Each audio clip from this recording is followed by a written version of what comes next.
Hi friends, welcome to Rajini express. ನಾನು ರಜನಿ. ಅಂದಾಗೆ ದರ್ಶನ್ ಅವ್ರದ್ದು ನಿನ್ನೆ ಕೂಡ ಕೋರ್ಟಲ್ಲಿ ಕೇಸ್ ಇತ್ತು, ಇವತ್ತು ಕೇಸ್ ಇತ್ತು. 2 ದಿನದ ಅಪ್ಡೇಟ್ ಏನು ಹೇಳ್ತಾ ಹೋಗ್ತೀನಿ ಆಯಿತಾ. ನಿನ್ನೆ ವಿಚಾರಕ್ಕೆ ಬಂದರೆ ಆ್ಯಸ್ ಯೂಶುವಲ್ ದರ್ಶನ್ ಅವರು ಮತ್ತು ಜೈಲಲ್ಲಿರೋ ಇನ್ನಿತರ ಆರೋಪಿಗಳೆಲ್ಲರೂ ಕೂಡ ವಿಡಿಯೋ ಕಾನ್ಫರೆನ್ಸ್ ಮೂಲಕ ಹಾಜರಾಗಿರ್ತಾರೆ. ಅದೇ ರೀತಿ ಹೊರಗಿರೋರು ಕೂಡ ಬಂದಿರ್ತಾರೆ.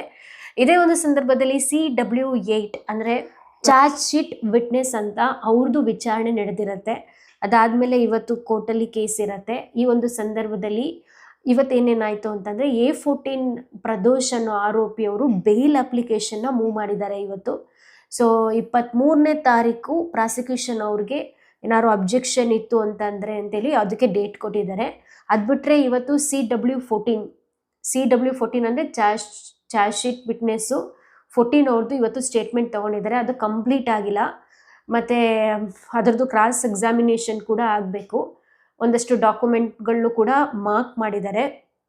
ಆಮೇಲೆ ಅವ್ರಿಗೆ CW10 ಅಂತ ಹೇಳಿ ಒಂದು ನಂಬರ್ ಬೇರೆ ಕೊಟ್ಟಿದ್ದಾರೆ.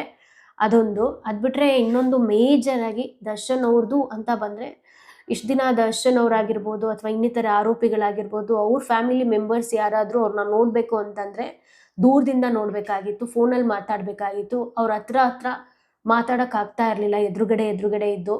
ಸೊ ಅದಕ್ಕಾಗಿ ಒಳ ಸಂದರ್ಶನಕ್ಕೆ ಅವಕಾಶ ಕೊಡಿ ಅಂತ ದರ್ಶನ್ ಅವರ ಪರ ಲಾಯರ್ ಅವರು ಒಂದು ಅರ್ಜಿಯನ್ನು ಸಲ್ಲಿಸಿರ್ತಾರೆ 57ನೇ ಸೆಷನ್ ಕೋರ್ಟ್ಗೆ. ಈ ಒಂದು ವಿಚಾರಕ್ಕೆ ಸಂಬಂಧಪಟ್ಟಂತೆ ಕಾರಾಗೃಹ ಇಲಾಖೆ ಅಧಿನಿಯಮ 570 ಮತ್ತು 574 ಅಡಿಯಲ್ಲಿ ಮನವಿ ಮಾಡಿದಂತಹ ಸಂದರ್ಭದಲ್ಲಿ ಕೋರ್ಟು ಇದಕ್ಕೆ ಸಂಬಂಧಪಟ್ಟಂತೆ ವಿಚಾರಣೆಯನ್ನು ನಡೆಸಿ ಆದೇಶವನ್ನು ಕಾಯ್ದಿರಿಸಿಕೊಂಡಿರುತ್ತೆ.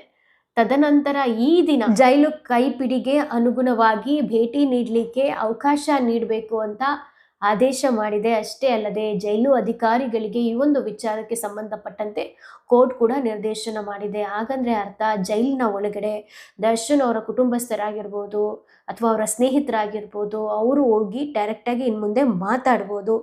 ಸೊ ಇಷ್ಟು ದಿನ ಅದೊಂದು ಅವಕಾಶ ಇರಲಿಲ್ಲ.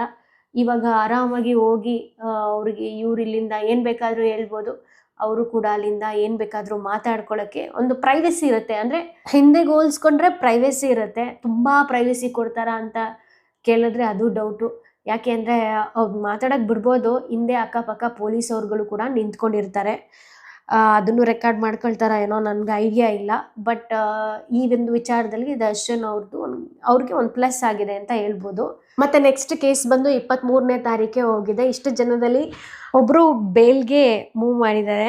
ಸೊ ಇದರಲ್ಲಿ ಏನಾದರೂ ಒಬ್ರಿಗೆ ಪಾಸಿಟಿವ್ ಸಿಕ್ತು ಅಂದರೆ ಬೇರೆಯವರಲ್ಲೂ ಒಂದು ಪಾಸಿಟಿವಿಟಿ ಸಿಗುತ್ತೆ ಅಂತ ಹೇಳ್ಬೋದು.